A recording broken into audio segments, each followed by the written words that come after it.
This episode is brought to you by Vital Farms. Isn't it bullshit to have to question where your food comes from? At Vital Farms, you can trace your pasture-raised eggs all the way back to the source, the pasture. On the side of each pasture-raised carton of eggs, you'll find the name of the farm where your eggs were laid. And when you look the farm up on their website, you'll get a peek at all the sunshine, fresh air, and open space the hens enjoy. Learn more and find out where to buy them at vitalfarms.com. Vital Farms, keeping it bullshit free. This episode is brought to you by Shopify. That's the sound of switching your business to Shopify, the global commerce platform that supercharges your selling. Harness the best converting checkout and same intuitive features, trusted apps, and powerful analytics used by the world's leading brands. Stop leaving sales on the table. Discover why millions trust Shopify to build, grow, and run their business. Sign up today for your $1 per month trial period at shopify.com/tech23. This episode is brought to you by Kia's first 3-row all-electric SUV, the Kia EV9, with available all-wheel drive and seating for up to 7 adults, with a 0 to 60 speed that thrills you 1 minute and available reclining lounge seats that unwind you the next. Visit kia.com/EV9 to learn more. Ask your Kia dealer for availability. No system, no matter how advanced, can compensate for all driver error and or driving conditions. Always drive safely.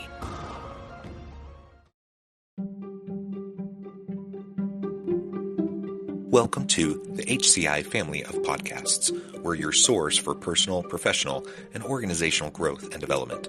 We share our own original research, explore industry trends, and interview executives and thought leaders from across the globe. Join us for practitioner-oriented content around all things leadership, HR, talent management, organizational development, and change management. Maximize your personal and organizational potential with the HCI family of podcasts.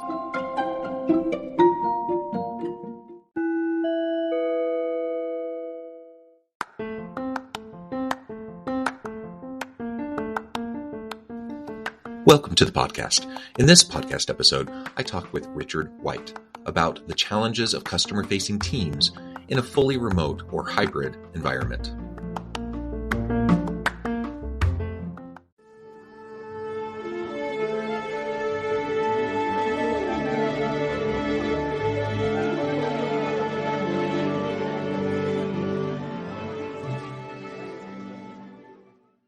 Richard White, welcome to the conversation today. Thanks, Sean. You're joining us from the San Francisco Bay Area. I'm south of Salt Lake City in Utah. And today we're going to be talking about the challenges of customer-facing teams in a fully remote or hybrid environment and what we might be able to do to mitigate those challenges and even turn those challenges into opportunities for our teams. As we get started, I wanted to share Richard's bio with everybody. Richard White is founder and CEO of Fathom.video, a free app that records, transcribes, and highlights your calls so you can focus on the conversation instead of taking notes. I think that's wonderful. I've tried a few of these different types of apps and services before to varying kind of reviews and outcomes.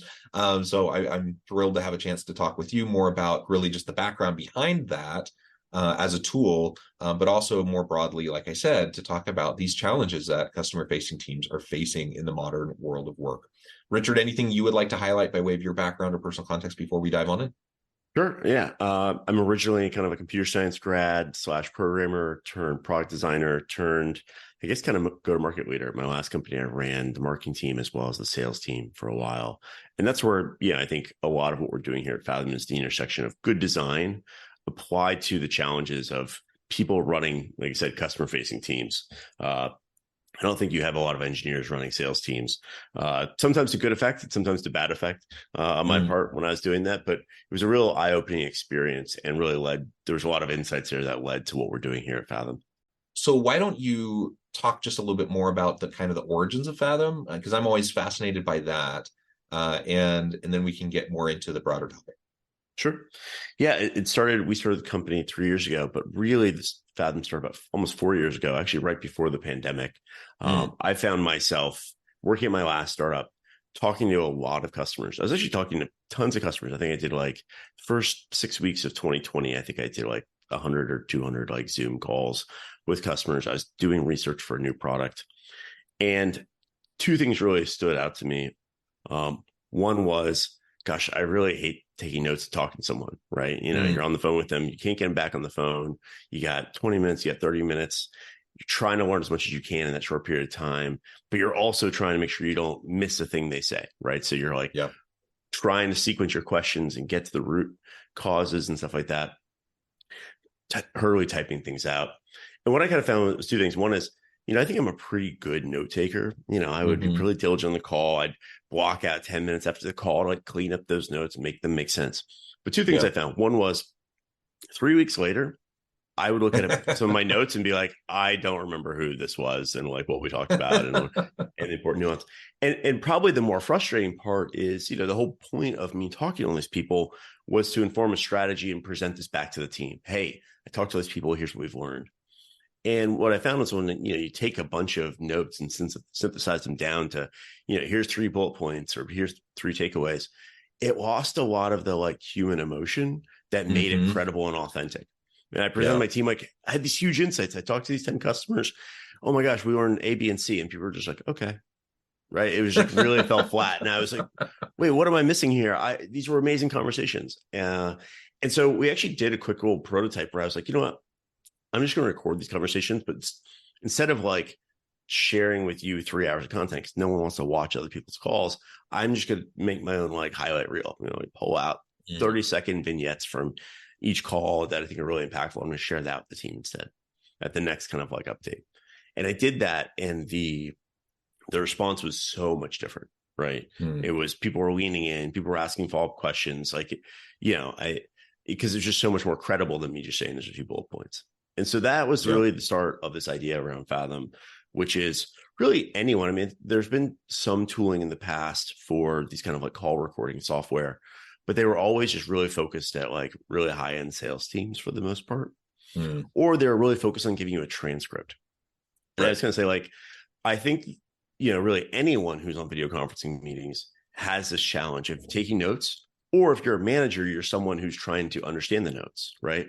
When I ran my sales team 2-3 years ago, my biggest challenge was, I was constantly trying to get the team to take good notes. Like, hey, this is too detailed. Hey, this is not detailed enough. But like my own notes, even the best notes, I go back and read them, and I'd always be asked this question. Yeah, but what did that person actually say? How did that pricing discussion actually go? When they describe the problem that they're facing, like what's the nuance of what they said? And so I think we saw from multiple directions, from the direction of someone that's on the call, there's like a huge productivity gain you can unlock by just having some other tool backing you up. So you don't worry about missing a point. You just can have a conversation and know, there's some really great insight I get from talking to John. I can go grab that clip. I can rewatch it and share it with my boss. And as a manager, you have the ultimate problem, which is you're expected to be omnipotent about what's happening on all your team's meetings, right? You're expected to be there, whether it's internal or especially if it's external, and you don't have time to listen to all this stuff. Nor do you have anyone, I think, if you had enough time, no one has the like fortitude to listen to hours and hours of people doing calls.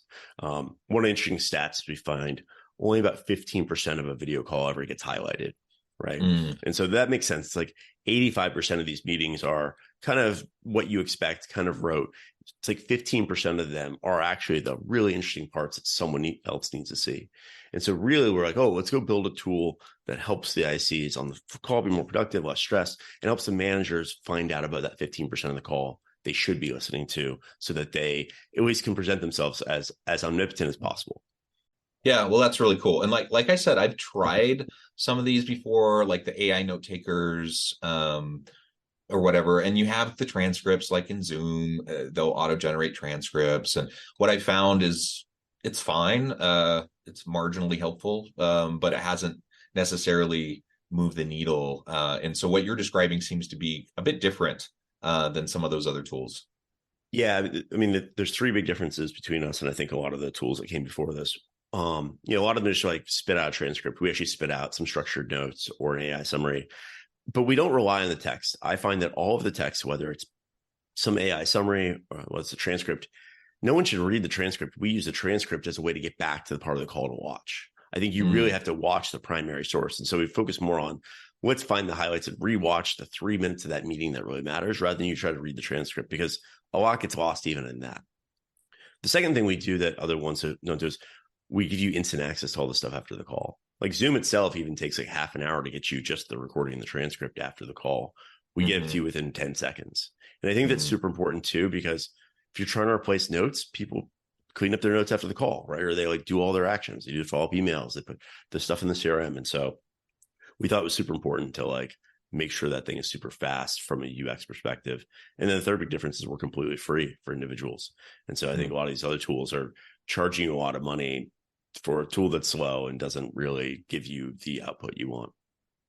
Yeah, cool. And one of the things we've been focusing on so far in the conversation is the customer facing piece of this, right? So during the pandemic, everyone had to go remote, and lots of teams who perhaps weren't comfortable in a remote environment with remote collaborations had to try to figure out better approaches. And I imagine this tool could be utilized in any of those types of remote or hybrid types of team collaboration types of environments, but you also focus directly on the customer facing teams. So maybe speak a little bit more to that, in that distinction, even where you're kind of honing in on that niche.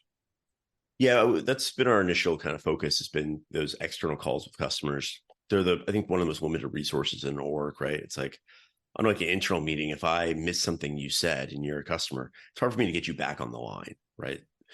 Even harder if you're like a prospect, right? So we also see that's also I think the lifeblood of an organization is, what are customers saying about us, right? And the larger your org gets, the less people are actually at the coalface hearing those conversations, right?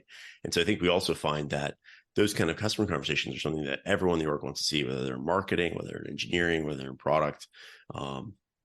So any of the calls that are happening for your success team, for your sales team, from your implementation team, they want, like, that's the stuff that everyone else in the org wants to get access to. And I think they're also the most high pressure calls too, right? Where it's like trying to ask you to do two things at once. The less we can make the lower we can make the cognitive load on the human doing the conversation, the better, right? And so we'll not only record things, we'll do like in-meeting coaching, right? Letting you know if you monologue or you're talking too much or not enough, and that sort of fun stuff. But yeah, I think the pandemic was interesting because a lot of the ways, if you're a manager, a lot of ways you, again, remember I mentioned like you are expected to have this kind of omnipotence. And historically, the way you had some of this omnipotence was ambient awareness. You would have a sales floor, you have a success floor, you overhear people saying things, and you could overhear one half the conversation, and that could kind of give you some awareness, like, oh, that's interesting. What question sparked you to go down that thread, right? Or, oh, I don't know that we should explain it this way. Here's probably a better way to explain it. Like, a lot of that was lost. And I think there was a lot of really good, customer facing managers that kind of found themselves without their best tool, which was that ambient awareness of what's happening. And so now we're trying to help people kind of rebuild that ambient awareness with tools like Fathom, where you can say, okay, certain keywords or certain things, I want to be able to audit calls when, I hear they don't go well, or I want to get an automatic alert when certain keywords or certain things are said, or I want to get notified and listen to all the pricing discussions that are happening. So we almost have to rebuild this from first principles of, okay, you're not just going to overhear things. What's going to get more structured and programmatic around what are the parts of the conversation you think are most valuable for you to like review and listen in on? Yeah. Well, and I even think back to, in another life, this was decades ago, where I'm like sitting in, I'm like a training supervisor at a call center, and I'm listening into calls, right? That's like what I did so much. I'm like listening to calls. I'm taking notes for coaching or mentoring sessions, or to figure out what trainings need to be accomplished. And like you said, nobody wants to sit and listen to calls where the vast majority of it's just kind of rote, kind of repetitive stuff. It's really that smaller chunk where you get to the heart of the interactions, right? So I imagine even in that kind of a setting, like this could be super helpful, because it's going to highlight the most important pieces that are really going to resonate and are going to be important for you to then translate into like coaching conversations and those sorts of things. Yeah. The ability to just pull out like, here's 30 seconds call and share it with a colleague or another executive, et cetera. And now we're even getting to the point where we can automatically surface some of these trends across calls. So like we're at the point where I don't even need you to listen to individual calls. Here's the top 3 new questions we've heard this week. Go listen to them and brainstorm an answer with your team. So yeah, that's why we focus, I think, mostly on external calls. Having said that, I think the other big impact of kind of the shift to remote work is what I call kind of like meeting inflation on like internal meetings. Sure. again, and it stems from the same like ambient awareness problem. It used to be you invite a few people to the meeting. If someone needed to hear some part of that meeting, they'd probably pick it up, at the water cooler or whatnot. Oh, we talked about this. Oh, let me go follow up and figure out what was said. And in a remote culture, that doesn't happen. So now you get people over inviting people to meetings. Oh, like one time we talked about something that Tim should have heard. So now we're inviting Tim to this meeting every single week. And poor Tim never 3 out of 4 times Tim joins this meeting, doesn't say a thing, doesn't need to hear any of this stuff. Right. And so that's the kind of the next step we're looking at is we've got a bunch of pilots where we're enabling these larger orgs where we say, look, you're going to record this meeting. We're going to send a summary to everyone that attends, or even the folks that don't attend, right? Anyone who's invited. And so we're going to give people the permission to not join that meeting, instead watch the meeting recap, at 1.5x speed, or wait for someone to tell them like, hey, Tim, there was a 5-minute segment you really should hear, right? Oh, great. We can make the decision after the meeting now, not have to preemptively before the meeting invite Tim and add an extra hour of non-productive time to his day. So I think both these things stem from, it's just hard to create ambient awareness in a remote environment. And so we have to kind of rebuild a lot of our collaboration process. Having said that, I think once you do, you actually build a org that's almost more resilient and more efficient than the in-person one, because the ambient stuff was easy and you got it for free by having an office. But I don't think it was always the most effective way to do these things. Right. Well, right. And that's one of the big arguments that leaders are making as they're doing, calls for return to the office, or mandates even for their remote or hybrid workers, is they feel like, well, we just don't know what's going on. We don't have that ambient knowledge of what's happening just through the inner office culture and water cooler conversations and all that kind of casual stuff. And, there are good reasons to be together face to face in an office setting. So I don't want to downplay that. And there could be good strategic reasons for it. But if the general thing is, I just don't know what's going on anymore in this remote environment, and I need to have better kind of knowledge and better even control over what's happening, I think that's not a great reason. I think there are tools that can help us to do that. And there are ways that we can, in a remote or a hybrid environment, help these collaborative opportunities to still occur, even if it's different than what it, when it happened perhaps organically in, an office setting. So I think tools like this, really can play a huge role as we move forward, as we wrestle with and navigate this, face-to-face versus remote or hybrid kind of a context for organizations, and as leaders navigate that too. I mean, as all of these back to office mandates are happening in various organizations, you see the strain in the tension with workers who become accustomed to the flexibility of working in at least a hybrid, if not a remote kind of an environment, and really, hesitating, and you see lots of people just choosing to leave because they don't want to go back to that face-to-face environment. And frankly, we're in a really tight labor market, skills gaps. It's not easy to get and retain good people. And so, you have to wrestle with, well, what are the pros of bringing people back to the physical office space? And there can be many, but what are the downsides to that? And one of them is you might not be able to keep that good person or attract the next good person. And so, again, using tools like this to allow you to engage with and monitor, I say monitor in a healthy way, like to just that understanding of what's happening, to be able to have that understanding, using tools like this, I think is going to be really important moving forward.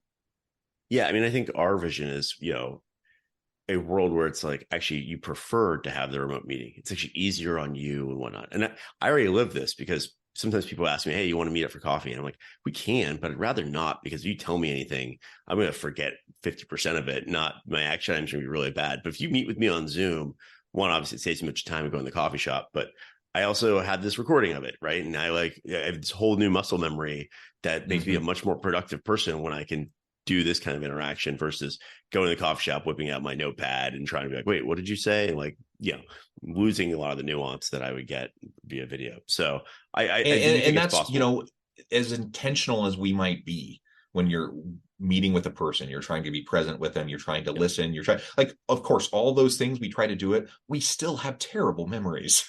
Yeah. and like you said, even if we're really skilled at taking really great notes, it's still just, it's hard when you're having all these interactions to keep everything straight and to be able to develop those types of meaningful kind of interactions and relationships with people without tools to help us to reinforce us, right? I feel like I'm a fairly intelligent person, but man, I talk with a lot of people and I'm just not going to remember it all. Right. I don't think we were built to have, 5 to 7 calls a day with 5 different people 5 days a week, right? And, you think about some of these jobs where it's like I catch up with someone once a month or once a quarter.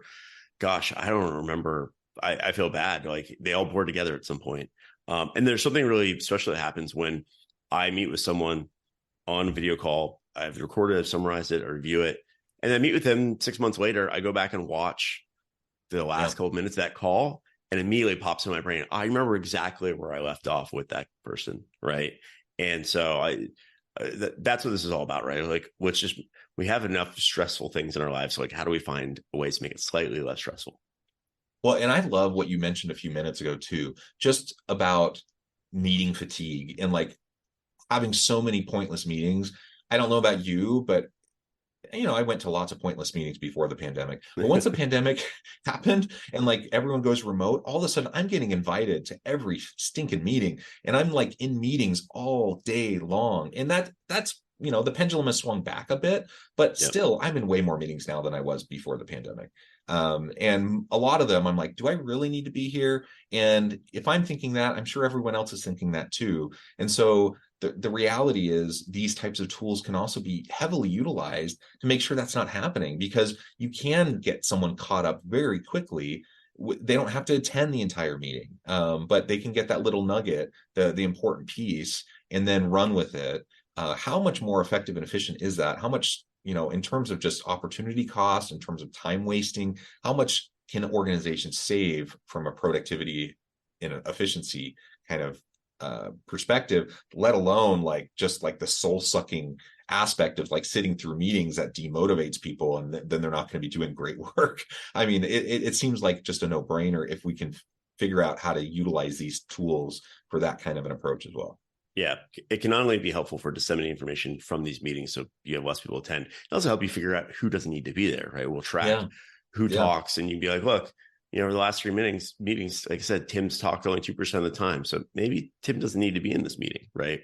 I used to have a rule at my last company. I think Amazon's an interesting culture around this as well, but my rule was like meetings are for discussion, not content delivery.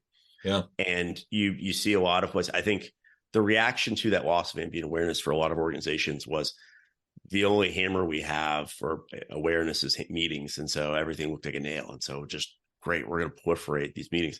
And again, there wasn't someone that sat down and said, we're going to have a bunch more meetings. It just happened organically because that was the main lever you had as a manager to disseminate information. And I think now you're starting to see companies look at stuff like this, like Fathom, or also looking at things of like, which of these things don't need to be meetings? Which of these things could be, I'm going to record a presentation and let you watch it asynchronously, or, I'm going to take the time to Amazon style. Amazon has the like before every meeting, big strategic meeting, you have to write a 6-page memo, and everyone sits at the beginning of the meeting and reads the memo, and then they discuss. And so, maybe you create a culture where it's like, oh no, we're going to put more onus on the meeting creator to disseminate stuff asynchronously ahead of time. So I think you're seeing a bunch of different strategies. And I think the answer is all of the above, right? There's no one silver bullet. The good companies are deploying all 3 of these strategies in different places to, try to get back some of that productivity that was lost when we got this dramatic meeting inflation. Yeah. Well said. Well, Richard, it has been a real pleasure. I know at the time I'm going to need to let you go here in just a few minutes, but before we wrap things up for today, I wanted to give you a chance to share with the audience how they can connect with you, find out more about your work, your team there at Fathom, and then give us a final word on the topic for today. Cool. I'm a LinkedIn guy, so feel free to find me on LinkedIn.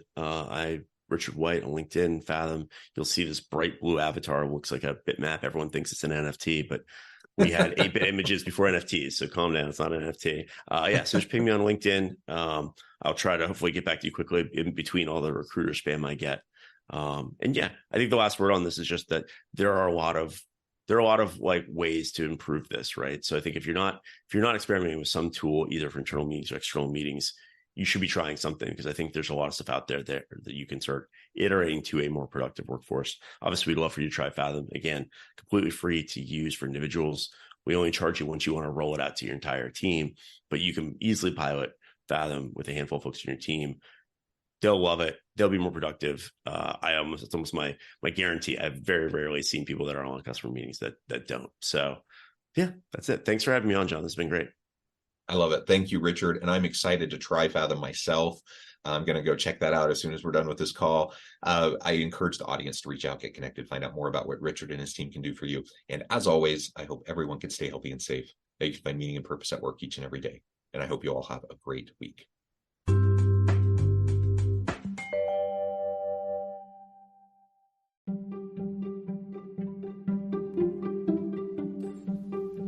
Thanks for joining us for this episode of the podcast. We hope you stay healthy and safe, and please join us again soon.